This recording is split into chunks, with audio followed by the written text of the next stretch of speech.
Welcome back to another episode of Bar Run Forge. I'm your host for today's video, Eli. Now you're probably wondering, what's in this box? Well, that's a good question.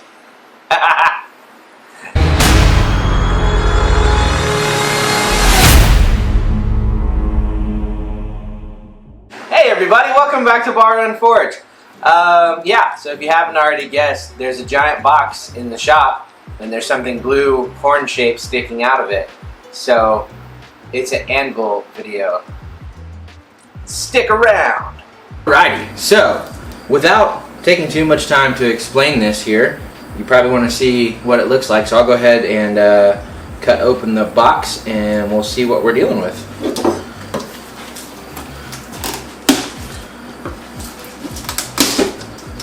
Alright, with this being such a large and heavy piece of tool, shall we call it, they did go ahead and box it up in wood, so that's nice. The last one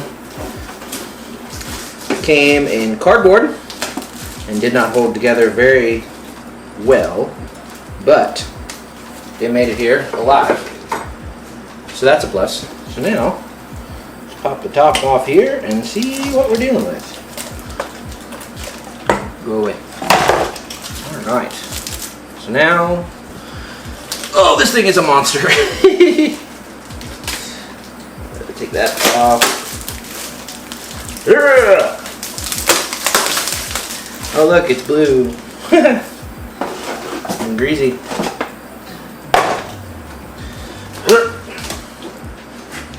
I'm going to avoid having to lift the whole thing by myself, but it's okay.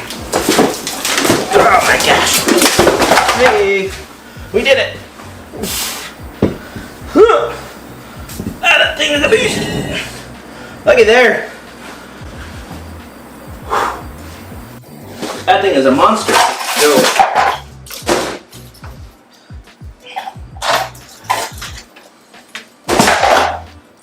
Bango. And one more piece. Yay!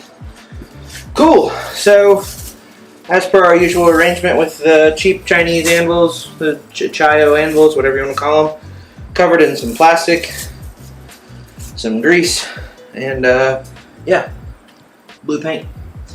But here it is. This is the 132 pound Acciao Anvil, or for those of you across the pond, what is that, 60 kilo? 60 kilograms. Heavy. So yes, this is the 132 pound Acciao Anvil. Okie dokie, so here we go.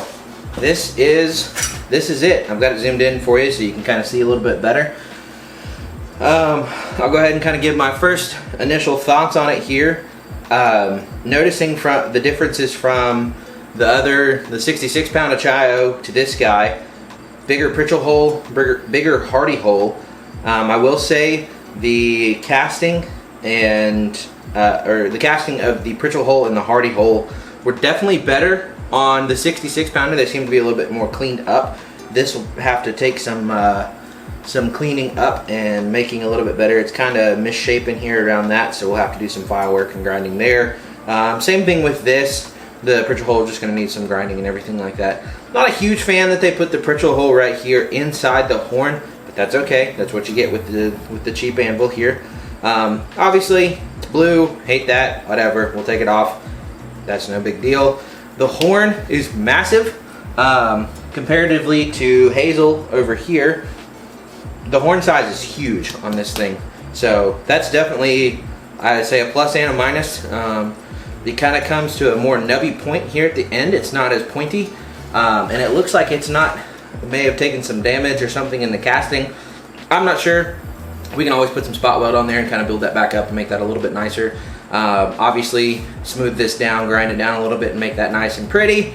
The face, as usual, milled face, so everything on there is pretty well solid and flat. Obviously, the edges here address the kind of dross there from the casting.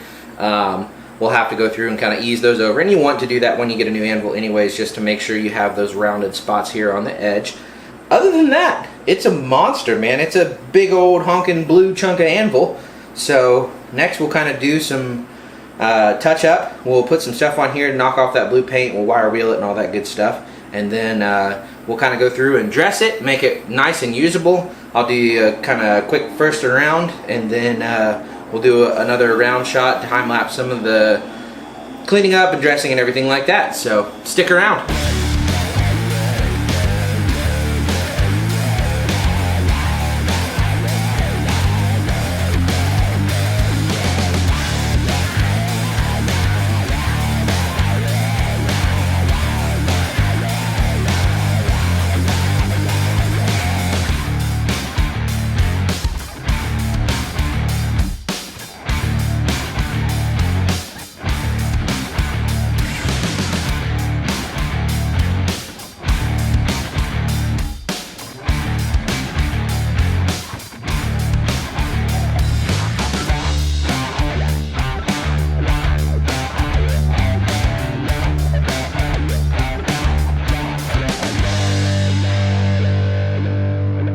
Alright, so the main part here has been wire wheel just to kind of knock some of the blue paint off.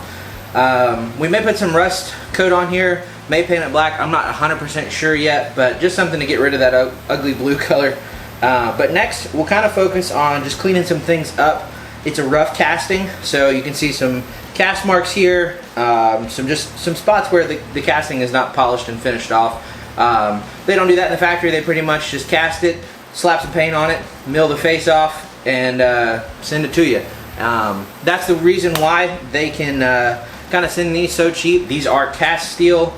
We'll kind of go through and review this here in a second here, but we'll hit this with some flapper disc and do some grinding here on like the hardy hole, the pritchard hole, and stuff like that. So again, we'll just time lapse all of that and then get back to reviewing it.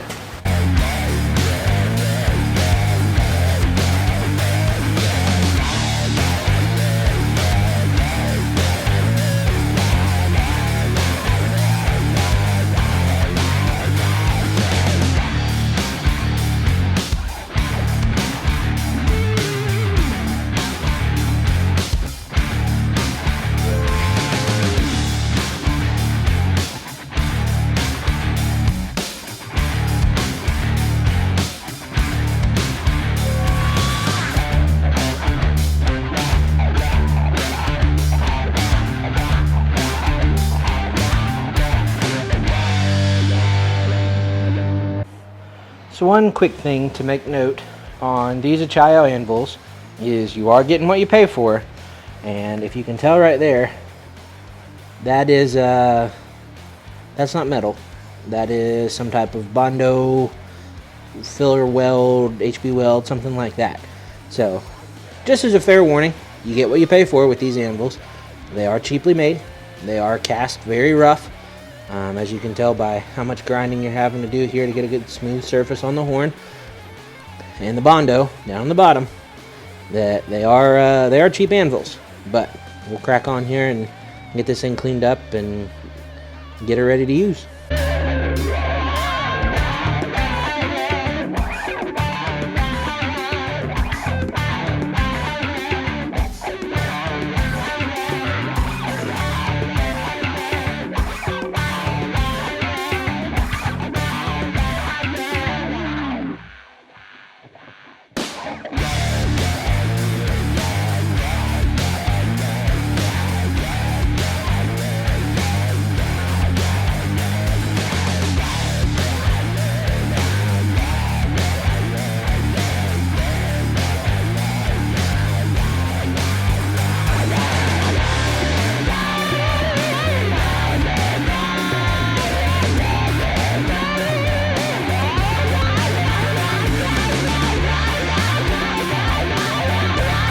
For the most part, I have everything on here ground as much as I want, ground down. So edges have been smoothed over very nicely, and we can always go back and kind of smooth them over some more, round them over some more as we use the anvil and everything. But next part is, instead of doing the kind of just making it look older and rusty look, I'm just gonna spray paint it black. I'm gonna use some high heat black.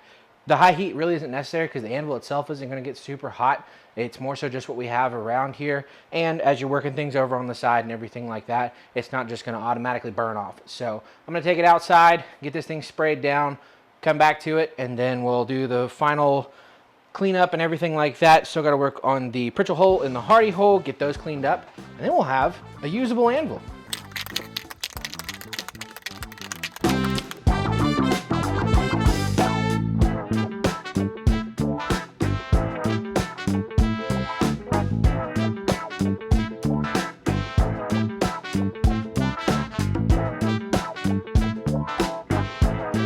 Got our anvil painted up here, and I know some people are going to say in the comment, oh, you got some on the side here. It doesn't matter. We'll smooth this off, put the flapper disc to it one more time just to kind of get that smooth finish. So it doesn't matter that there's a little paint on here, whatever. But anyways, next part, we're going to take our Dremel tool here with a little grinding bit at the end and just work on cleaning up the Hardy hole here. It's kind of ugly from the casting process, so we'll get that cleaned up. That way it's nice and smooth in there for our Hardy tools, and we'll work on the Pritchel hole here as well.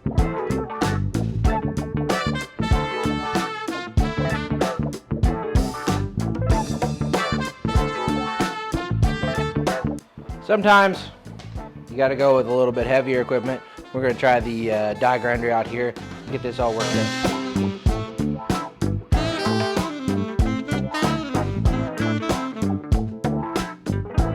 Now that all of that is done, we're going to take our 120 grit flapper disc here and just smooth everything over, make that nice finish on top of the anvil.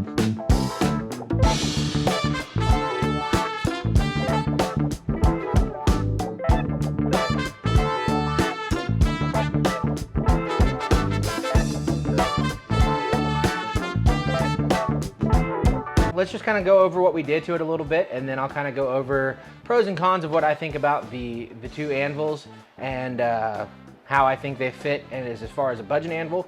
So first things first, we took and smoothed this down on the corners here, ease the corners down a little bit. So you have a little bit, the way I like to set up my anvils, a little bit more of a radius on this side and a little bit less of a radius on this side. Now, as you work through it, you might find that you like a little more radius on here. Just working that down until you figure out where you like to have that radius on here. It probably could go a little bit more down. Again, it's all user preference. So yeah, we did that. Put a spray paint coating on it, just some high heat black paint. That's what we usually have around the shop here. So one, I figured that was good because we're working with hot material. Even though it's not really going to be touching the outside of it, it's just nice that way it holds up. It holds up pretty well. So that's what we used on here, and should last us a good while there to keep this nice and coated. Then we went to the horn, and the horn just smoothed it over with that flapper disc on here. Pretty smooth as far as I can get it. So as always, these are cast anvils, so you'll have to do some grinding and finishing work and everything like that. But other than that, there you go. That's my 132 pound Acciao anvil. All right, so now that we've talked about everything that we've done to the anvil, let me kind of talk about some of the things I wasn't too thrilled about when getting this anvil. And we'll kind of just start from left to right and go from there. The first thing was, and I can still see some spots where I've missed, and I'll have to hit them with a flapper disc or grinder. This thing was really roughly cast. It's a cheap, it's kind of a, you get what you pay for. For what I paid for it, about $250. They run from anywhere from $250 to $300. To get a 132 pound anvil for $250 roughly, you're gonna get what you pay for. So like I said, the casting was rough. There's a lot of little fray marks. There's probably some filler weld that was put in here because I see little tack welds and things like that, it looks like. Or it's just really rough casting or something caught in the casting. I don't know, but it was really roughly cast. The Hardy hole, Pritchel hole had a lot of rag and slag in the center of it. It's still not all the way cleaned out. It'll kind of just have to work its way out as we use it. But it took a decent amount of time to clean that up and everything. The good thing about it was the face was pretty well milled. It would just be nice if they would kind of go through and clean up the Hardy hole and the Pritchel hole a little bit. Another thing I don't like adding on to the Pritchel hole, the Pritchel hole is stuck on the horn out here at a really, really inconvenient spot. I personally would almost just put a plug in there and fill this up and leave it that way. That is a terrible spot for a pritchel hole. I don't know why it's set up like that, other than it's probably the easiest way to do the casting. So there's a couple options. We'll reference him a couple of times, but Roy at Christ-Centered Ironworks does a whole video about putting filler weld around here and making that a flat spot. There's a couple other options. You could probably put like another piece of tube down here that's a little bit smaller so the pritchel hole isn't so big, and then you could fill in that way. There's all kinds of methods. I'm sure there's other videos out there. But for right now, it's just gonna stay the way it is until I figure out how I wanna set it up. The horn. I have a lot of issues with the horn. The horn is really fat. It wasn't as conical as the old 66-pound Acciao, which is over here to my left. We'll talk about that in a second. It's more of a oval shape, and it would take a lot of work to get this round down to a cone, and I really just don't want to put all that time into it. The other side, the very tip of the horn is very nubby. It doesn't come out to a point. It's very much just kind of a blunt horn. So most likely with that, we'll probably have to use like cone mandrels or some type of like bickern or something like that in the Hardy to kind of make up for not having such a sharp point on here. But other than that, the horn is a decent size. Again, it's a German pattern anvil, so we get the square horn at the end and the other, round horn at this side. So that is a plus. Again, this pretty well done. Everything was pretty smooth on this side. No problems or issues there. The big side, another issue I saw, and you probably saw this in the time-lapse video, is underneath on the bottom part here, there was Bondo. The filler stuff that they put in there after they, forge everything, or they, cast everything together.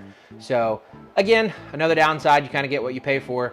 But the next important part is the 66-pound Acciao versus the 132-pound Acciao. The big question, is it worth it? So in my opinion, it goes two ways. If this is your budget, this is a great option. If this is your budget, this is a great option. The little 66-pound Acciao anvil has been my anvil for about 2 years now. I love it. It works great. It is a fantastic little anvil. It's a great anvil if you're just getting started. Don't mind, I put some beats and bangs in here because I was a newer smith and didn't know hammer control, but it works great. It's been fantastic. The plan for this little guy, as how our setup goes, is this is going to be our show anvil. So when we go out to demos and places where we sell and shops and things like that, we will take this little guy with us. Because 66 pounds is a whole lot lighter than the 132 pound or the 200 pound one down here, or the bigger anvil we probably have on the way. But this little 66 pound Acciao works great for demos and shows, and we're gonna keep using it for that. Probably put it on a different stand that makes it a little bit easier for us to carry around, but this little thing has done me well, and it is a great anvil. Over to the 132 pounder. Obviously, I haven't forged on it yet, but I assume it's gonna forge the same way because it's made out of the same stuff. It's the same company. Don't really know what the company is. It just says Acciao on the side. Apparently it's Italian for steel. I don't speak Italian very well, so forgive me. But we'll get to try this out. We'll see how this forges. The cool thing about this one is it has the exact same size Hardy hole as Hazel, our Peter Wright anvil down here. So all of the Hardy tools are interchangeable, which is awesome for us because this will be my shop anvil. This is Dad's shop anvil. Got the same Hardy tools. That's fantastic. So the big question, is it worth it? Honestly, it's opinion based. If your budget allows for this, go for the 66 pound. If your budget allows for this, go for the 132 pounder. Both have their advantages, and this one has served us well, which means I think this one's gonna serve us just as well. This is gonna be my shop anvil, and this is gonna be our demo anvil because it's a lot lighter, and just works easier for us to take for shows and things like that. So between the two of them, I'm happy with them, and I think they're good anvils. Like I said, for this series, the blacksmith on a budget, the Acciao anvils are great. Like I said earlier, I got this one for about 250 bucks on eBay. eBay has usually been the place where I found them kind of the cheapest. I know a couple people out there have the affiliate links through VEVOR and Amazon. So if you can find one of those, again, work with the budget that you have. make sure that you spend the dollars wisely, depending on what your budget is. This is a great option if you want to get started into blacksmithing. Either one of these, it's a great option. I think I paid $100 and some, about $120 for the little Acciao, about $250 for the big Acciao. So we'll try them out. We'll see how the big guy does for me here in the shop. But I appreciate every time you guys come in here and watch our videos. Appreciate you coming in and checking out more on the Blacksmith on a Budget series. There are definitely more videos to come on that one as we kind of progress and I progress in my blacksmithing journey. And I'll probably do a review on how this thing forges once we get a stand for it and actually get it some use. And more videos are to come. God bless. Take care. We'll see you guys on the next one. Bye-bye.